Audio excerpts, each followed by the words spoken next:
Good morning, Buffalo. You're listening to Eastside Parkways Radio. I'm India Walton. Good morning, and I'm Candace Moppins. And today's episode and show is about storytelling, but not in the soft, abstract way. We're talking about storytelling as a power, as an infrastructure, and as something that shapes who belongs and who gets erased. We're joined by two guests who work squarely in that space: Julian Hainsworth, Buffalo's first poet laureate, and Steve Rosenthal, producer of the documentary It Is Up to Us. And Steve is a regular guest on this show. He's been filming us for months now, and he's helped us produce lots of clips to educate the public about what it means to fully restore Humboldt Parkway. But today, Steve, we're going to put you on the microphone, and we're going to turn the camera toward yourself so that we can talk about what is happening and what's going to happen on Tuesday, January 20th, the day after we celebrate MLK Day.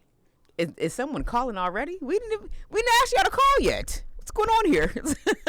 But 837-1112 if you want to speak to us and share your stories.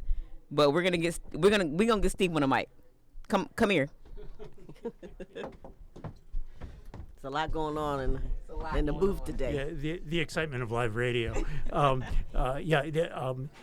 We've been working. Stephen McKinley Henderson and I have been working since 2020 on a documentary, basically about the history of white on black racism in America over the last 400 or so years.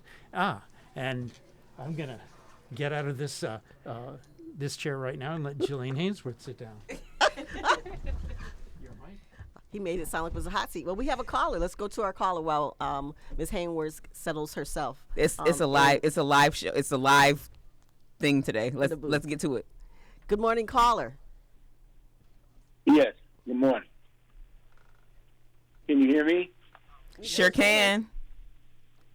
Yeah. I'm just calling in to say hello to Jillian and Steve, this is Stephen Henderson. I'm one of the co-producers on It Is Up to Us, and I just wanted to say hello and support the show, and that's about it. I just want to say hi. Hi. My heart is beating so fast, Mr. Henderson. It's such an honor. Thank you for calling in, and I'm going to see you on Tuesday. I'm going to be there. And I'm wonderful. I'm looking forward to it. Likewise. Welcome, Jillian. Thank you for joining us. Thank you for having me. Hey, Mr. Henderson. Hey, darling. How you doing? I'm good. Can't wait to see you. Yes, and it's wonderful to hear you and Stephen together there. And I'm going to get out of the way. I just wanted to make sure that I was on the scene. Let you know I'm on the scene. I'm listening. We appreciate it. We got to get you on this show. Yes. We can do that sometime. That'd be great. Well, I'll see you Tuesday. Okay. All right. Bye-bye. Bye now. So for the listeners who might not know, and how could you not know who Stephen Henderson is, right? Like, total icon. And we are lucky to have this sort of force behind the work that we are trying to do, which includes not only the restoration of Humboldt Parkway, but like the reckoning of what it means to pursue racial, economic, ecological justice in Buffalo. So I'm happy that you're here, Jillian. I'm happy to be here. Thank you for being here. Thank you. Yes. So tell us about first of all, introduce yourself, because people may not know what a poet laureate is, or like who. And I mean, you know, if no one's ever heard of you, they might be under a rock. Yeah, but like introduce yourself and tell us who you are. I'm Jillian Hainsworth. I am a spoken word artist, an activist, advocate, educator here in Buffalo. Born and raised from the east side, you know, Kenneth Bailey, stand up. Uptown, stand up. and I am the founding poet laureate of Buffalo. So if you don't know what a poet laureate is, that's okay. Most people don't. Most people regard the poet laureate as like a poet who has reached their highest peak as a writer. So typically it's because of big publications, or maybe you have a high selling book. But I helped design the poet laureate here for Buffalo, and my intention behind it is a poet who really uses their platform to talk about Buffalo, to highlight Buffalo, and not only how beautiful it is and the city of good neighbors, but to also hold our neighbors and our leaders accountable through the art of poetry, which is so powerful, to make sure that we create the Buffalo that we imagine. So I am not the current poet laureate. The current poet laureate is my Tina Cook. She's amazing. Amazing. Yes, she is. And, the goal is to keep it moving. So we'll have a new poet laureate, and every time a new one steps in, they will define their role as poet laureate. Mine was really defined by COVID and by the uprisings after the death of George Floyd and the top shooting. So a lot happened when I was the poet laureate. A lot of unexpected things happened in our community, but I feel honored that my community trusts me enough to give me a voice. And you carried it well. You used your and voice you said well. lot of things Yes. that a lot of us were thinking, and you said it in a way that was digestible not only for our communities but for other communities to be able to understand. Thank you. Thank you. And that's important. You Listen, y'all have no idea. I would call my mom after. I would be crying like, this is not what I wanted to use my poetry for. But she always says, like, we always hope for a moment where we can do something impactful. And when those opportunities present themselves, we have to rise to the occasion, or we got to get out of the way. So shout out to my mom for giving me 2 options. Shout out to your mom. And Doug Ruffin Jr. said, "You are the GOAT." All right. Period. Thank you. I appreciate that. A real one. Yes. Jillian and I, we've been in the trenches. Sometimes. Yeah. So I really appreciate you being here. I appreciate your voice, and I appreciate you amplifying Thank you. the cry Yeah. that comes from our community, because a lot of times our voices are not heard. So let's talk about this this film screening that's gonna happen on Tuesday. Yeah. What did this film mean to you? To me? To you, yeah. To me, it means that we're finally being honest, and you know how important honesty is to me. We're finally being honest about what got us to this point, economically, socially. I feel like right now, especially at a time where we're banning books, right? We are banning history. We're taking honesty out of schools. We're not confronting the original sins of this country. We are turning a blind eye to them, and we're acting like everybody's where they are because they didn't work hard enough, or they didn't pull themselves up by their bootstraps. And like the American dream is something that includes all of us when it doesn't, like my life has never been the life you picture when you think of the American dream. When the American dream was established, a lot of Black people weren't even considered human, worthy of justice, worthy of being heard, worthy of being seen. So this film is really important to me because we're being honest. It's like a reckoning. And it's also a call to accountability. Like Black people, we can't be the ones surviving it and fighting it. We need other people to stand up. Like, we need you to say something. We need you to acknowledge that even your privilege comes from a place of my oppression. Like, that starts, your privilege and my oppression started in the same place. So I really appreciate this film. I got to see it throughout the development of it.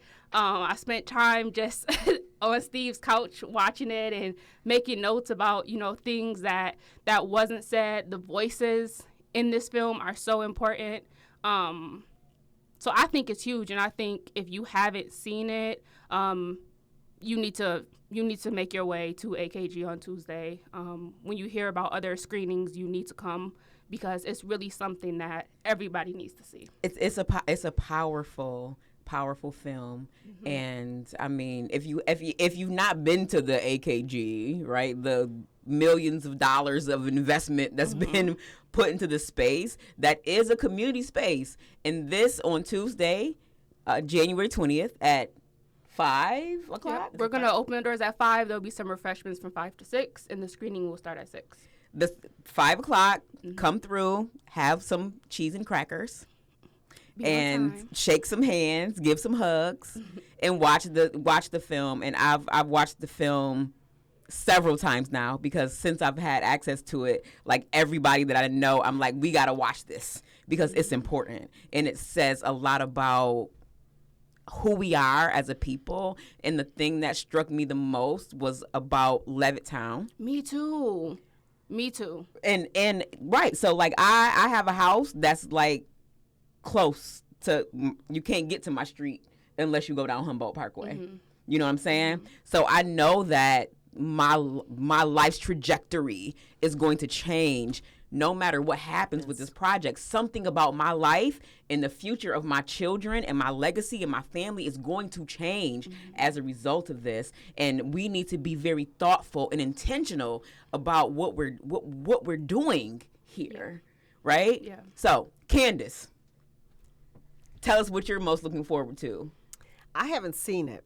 I had a conflict the last time that it was shown, and so I'm excited because I think that literal artists and storytelling make issues. They have a different, I'm gonna say, flavor. When it comes to talking about the social and racial injustices that communities have experienced. They are always on the cusp of things. They are what I think my kids say, woke. And so it brings and highlights in a very artistic way something, and it even appeals to young people who we know are not being asked what they'd like to see for a future Buffalo. And so I'm excited, and I'm dragging at least one of them Bring them to come with me because I think that it's important. She wants to be a lawyer. Okay. And so I know that a lot of what's going to happen and change, a lot of it is laws, regulations, and those types of things. And so that's how I'm touting it to her. That's why we going. Yeah. My mother, when I was growing up, used to tell me, just because you haven't seen something doesn't mean it doesn't exist. And if it doesn't exist, then you create it. Yep. And she said that laws are meant to be changed. Yes. And if the people who make the laws don't change them, then you change the people Who make the who laws. make the laws. Yep. And I think that this is a good place to start. And I think that while we're looking at the chaos right now in our country and on this planet, that we have a responsibility to present that as an option to our young people. Yeah. Is that just because things are the way they are doesn't mean that's the way they have to be. And you are the agents of change. And like, that's what I look forward to the most. And those are the people that I look forward to. Listen, the babies. We had Maddie on here Yes. a couple weeks ago. The 4th graders, They got it. they get know. it. Yeah. They do. It's unfiltered. It's not jaded by, survival. It's just they're honest about what they need and what can be. And yeah, it's inspiring. I love working with kids. They like, listen, my parents is buying my bread and eggs. I don't have to sit up here and lie to you for my job. Yeah.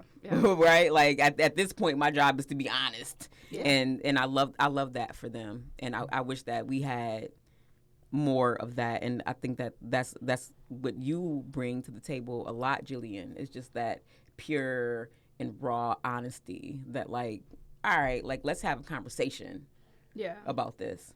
Honestly, I I get so frustrated with the way things work. Like, I even think about restoring Humboldt, right? Obviously, the best option is to fully restore Humboldt Parkway. Like, let's just like stop, you know? Like, that's the most obvious best plan forward. But I think about the amount of community forums in the studies.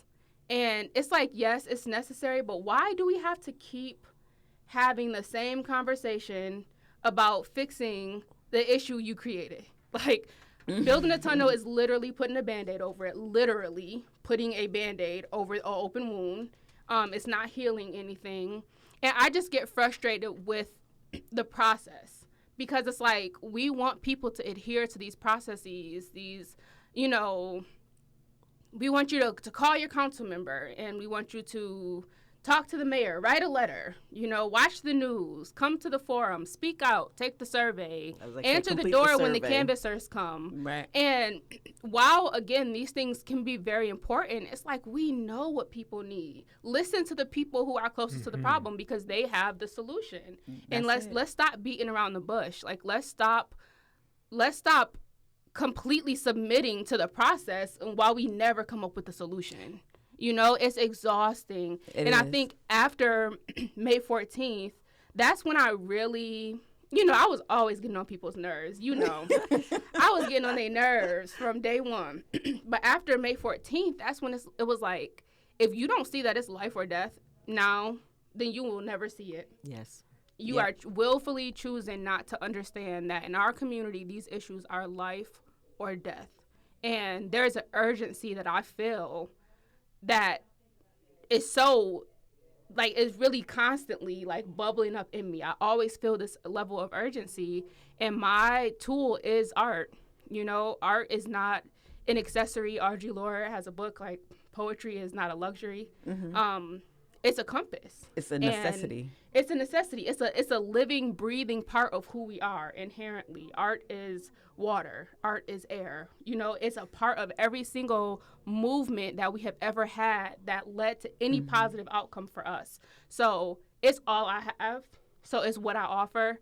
And there are people who welcome me on stage, and there are people who close the door in my face, and those are the ones that I like the most. Listen, okay, I like that. Okay, I have a story I'm gonna tell you off air about keeping the dream alive, and you know how one of our leaders refused to speak if I was gonna be on stage, right? Yeah, it happens. Because the voices that matter the most in this community, the ones who inspire, who are going to go against the grain and inspire somebody that's not the status quo, are the ones that we try and dampen and tamp down and silence and say that your voice is not as important as the ones who we choose to elevate. We take what they built and we turn it into what we need. Exactly. You know, we ignore. I look at Betty Jean Grant sitting across from me. We ignore what they have actually done. Our true champions. They get ignored. They get ignored, and we go, all right, look over here. We deflect. You know, look over here instead, and look at what this person is doing. But that's why community is important. Because, like, even I've had issues when it comes to our local government, like, not saying my name. You know, not acknowledging me. But my community called me a poet laureate well before the Common Council members voted on me. For sure. My community trusts me. And, like, that is what's important. That's the most important part. That's all that matters. We know you. Yeah, you know, and for what it's worth, like, my people know me, right? Like, my people know Candace, right? Like, you grew up in the Delavan Grider Center, right? And doing the most with the least is what Black women do. Have always done that. We make it work. Yeah. Make it work. Listen, around this table, you got community mamas up around here. Community mamas, aunties, cousins, sisters, who have been doing the work and making sure that our people are good. And their voices are heard. Exactly. Because there is no such thing as voiceless. Like, I hate when people say, like, oh, you're the voice for the voiceless. No, there is no such thing as the voiceless. You ignore people. You refuse to hear people, but they have a voice. You just won't listen to it. So we aren't voices for the voiceless, but we definitely amplify what our communities are saying. We've been trying to tell you. And that's all we can do. India, you had said something about that we're in hard times right now. There's maybe a way to spin that it's really hard to change the status quo. Change and advancement comes from the worst of times. Mm-hmm. And I think that politically we're there right now. And the title, It Is Up to Us, is up to all of us to take this moment be voice, be activist. And part of the documentary was finding all these facts that a white racist would look at and say, that's not a fact. Well, you're saying it, or it's in your law. These are things that you can't argue with, in hopes that we will take this time where democracy is under threat and where all of us are under threat. And by the way, in the documentary, one of the surprises for me is that Buffalo became one of the main characters in it. There are something like 25 people who share their genius, people like Jillian and Stephen McKinley Henderson, but that part of the documentary talks about the Humboldt Parkway. And I don't know how many people remember that Frederick Law Olmsted was designed the parkway systems to make it so that everybody in Buffalo, no matter how poor or wealthy you were, could mingle, could take part of the genius of what was called one of the greatest parkway systems in the world.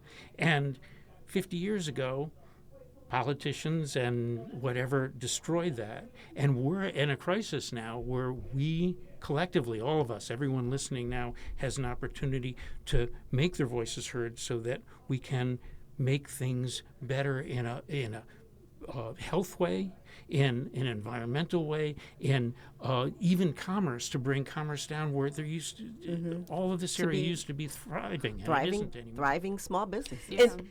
Steve. Buffalo is like such a nostalgic place, right? Like, we hate change, to be honest. Like, we want things to be the way they were, the way they always have been. And this is like the one instance where people are like, no, we don't want to go back, right? But like, why, right? Because if it's something that's ultimately going to benefit Black people, let's just be real. Yeah.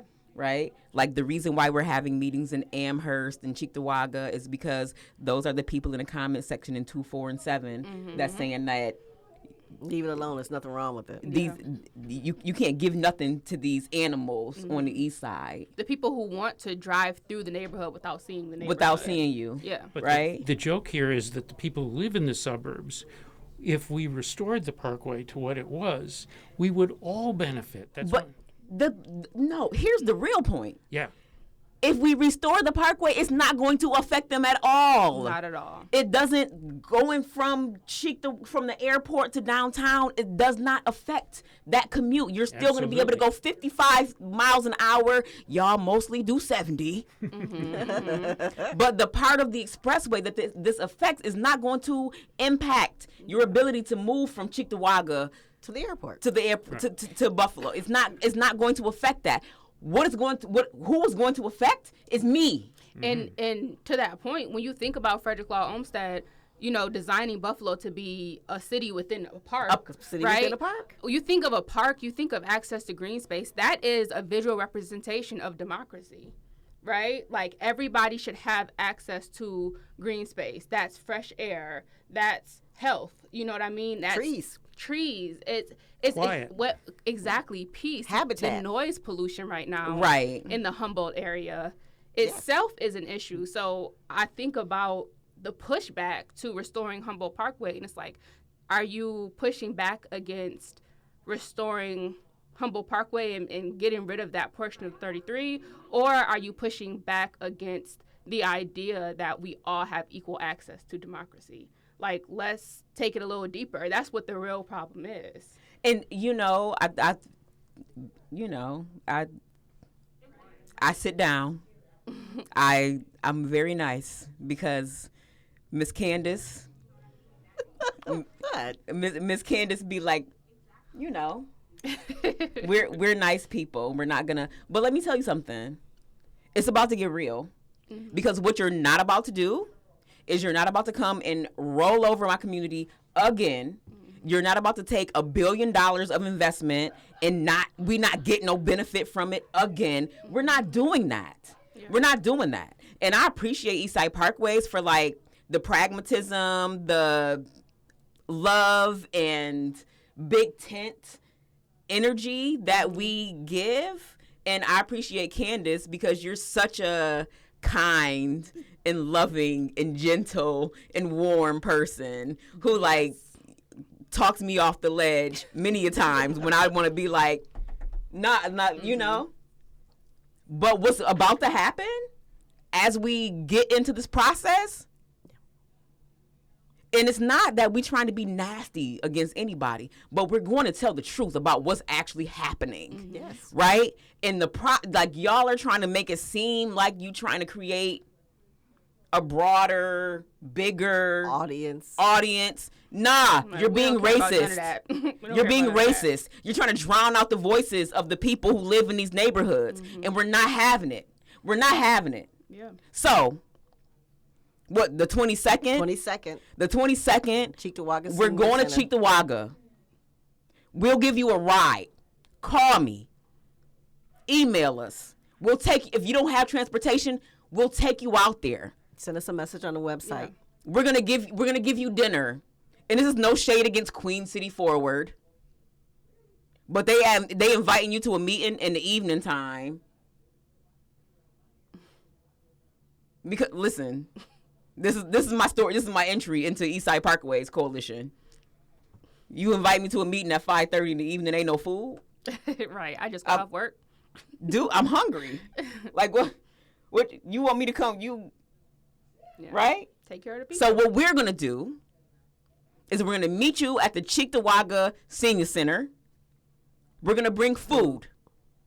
And if you need a ride, we're going to take you out there so that we can make sure that the voices that are the loudest in this process are those of us who live on Eastwood Place, those of us who live on Riley, those of us who live on Dodge Street, those of us who live in the project area. While they saying that they want everybody's voices heard, they couldn't figure out how to hear our voices when they first made the decision. But now they got meetings out in Cheektowaga and Amherst. So we're going to make sure that every single meeting, we out there. The 3349 Broadway Street in Cheektowaga. That's right. 5 to 7, January 22nd. 5 to 7, January 22nd. And shout out to Town Supervisor. Now, I was just saying that the place January 22nd for the meeting will be the Cheektowaga Senior Center, 3349 Broadway Street in Cheektowaga, New York, January 22nd from 5 to 7 p.m. And if you need a ride. So if you need a ride, Somebody can give you a ride. Somebody coming to get you. we will be able to pick you up. I think we have like 10 ESP volunteer members who are willing to transport people to To and fro. To and from. And we're going to feed you. I mean, you know, That's important. We're going to make sure that you're able to share your voice and what you think about this project. that's what community is. That's what community looks like.